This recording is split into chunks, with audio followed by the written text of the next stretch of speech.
Rats हुआ करते थे, ये अब रैट्स मैन्युफैक्चर करते हैं, लोग बुला के भेजते हैं। और अब संभल में हमने देखा जब लोग नहीं मिल रहे तो अमित शाह जी के पीछे बैठे हैं। पूछिए उनसे कितना दर्जनों बार वो जलाते रहे हमारे आशियाने, हम बनाते रहेंगे मोहब्बत के तराने। डॉक्टर जावेद आपने नाम लिया, मैं हिंदुस्तान का एक प्राउड मुस्लिम हूं और मुझे शुक्र है कि बाबा साहब अम्बेडकर ने और हमारे पूर्वजों ने एक बेहतरीन तोहफा दिया है और वो तोहफा है कॉन्स्टिट्यूशन ऑफ इंडिया, जिसके वजह से आज हम अपने आप को महसूस समझते हैं, महफूज समझते हैं।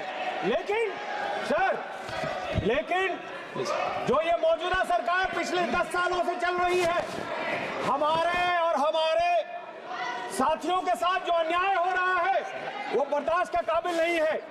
आज हमसे डिस्क्रिमिनेट किया जा रहा है, हमारे लोगों को पब्लिकली अब्यूज किया जा रहा है, हमारे साथ लिंचिंग की जा रही है, मारा जा रहा है, हमारे बुजुर्गों को दाढ़ी से नोचा जा रहा है, हमारे लोगों को नमाज पढ़ते हुए लात मारी जा रही है, हमारी जमीनों को छीनी जा रही है, हमारी दरगाहों पे कब्जा की जा रही है, हमारे बच्चों से एक ऐसा शब्द बुलवाना चाहते हैं जो नहीं बोलते और नहीं बोलने के कारण उस पर अत्याचार होता है।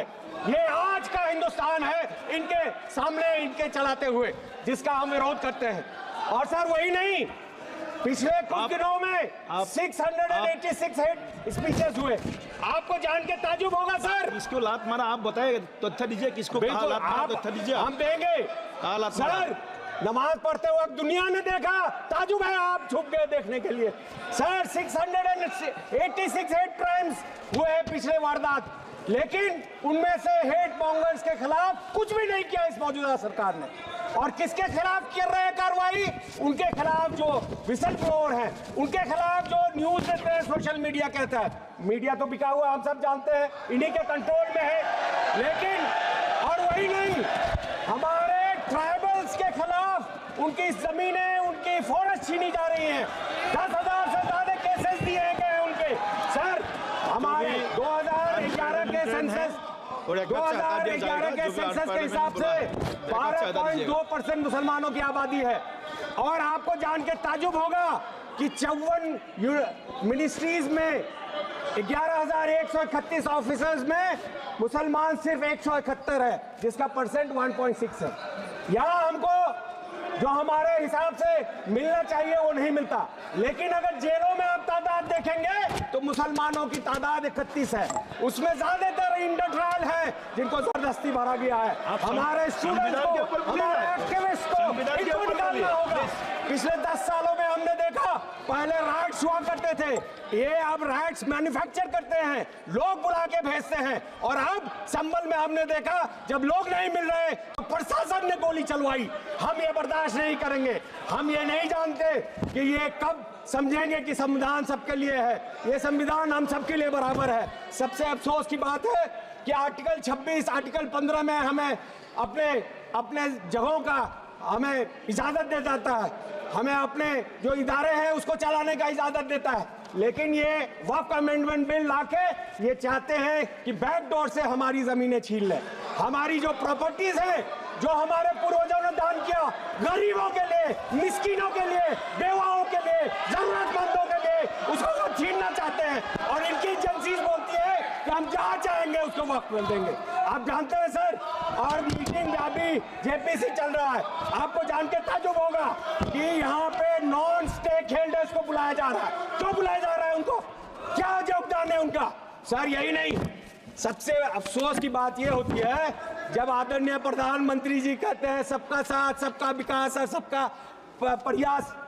किशनगंज सर सबसे डिप्राइव्ड एरिया है हिंदुस्तान का। हिंदुस्तान की जीडीपी $2600 है और 5% लोगों का अगर इनकम हटा देंगे तो हमारी जीडीपी है 1100 per capita, sorry $1100, which is lower than the sub Saharan desert countries. और वहां पे बिहार का लाया जाए तो $750 है। तो आप अंदाजा लगाइए। और उसमें भी सबसे पिछड़ा इलाका है जो किशनगंज और सीमांचल है। पिछले 12 साल से मैं गुहार लगा रहा हूं आदरणीय मंत्री एजुकेशन जी, होम मिनिस्टर अमित शाह जी के पीछे बैठे हैं, पूछिए उनसे कितना दर्जनों बार हमने गुहार लगाई। जो यूपीए सरकार ने, मनमोहन सिंह जी ने, सोनिया गांधी जी ने तोहफा दिया, आप उसमें अभी तक क्यों फंड नहीं दे रहे? धन्यवाद जी। क्यों कहते हैं कि हमारा अभिजीत गंगोपाध्याय जी, आप चाहते हैं कि सिर्फ हम मजदूरी करें? सदस्य अभिजीत गंगोपाध्याय जी, चाहते हैं कि हमें तालीम मिले? आप समाप्त कीजिए। क्या आप नहीं चाहते कि हिंदुस्तान के ग्रोथ में हमारा अभिजीत गंगोपाध्याय जी।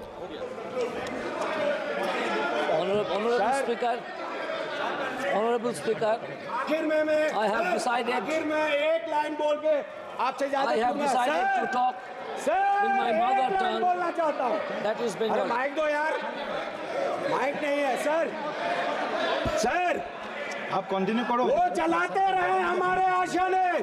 Sir, we are together in JPC. वो चलाते रहे हमारे आशियाने, हम बनाते रहेंगे मोहब्बत के तराने। जय हिंद। धन्यवाद। खबरों में बने रहने के लिए फोरम 4 को सब्सक्राइब करें और नोटिफिकेशन पाने के लिए बेल आइकन दबाएं।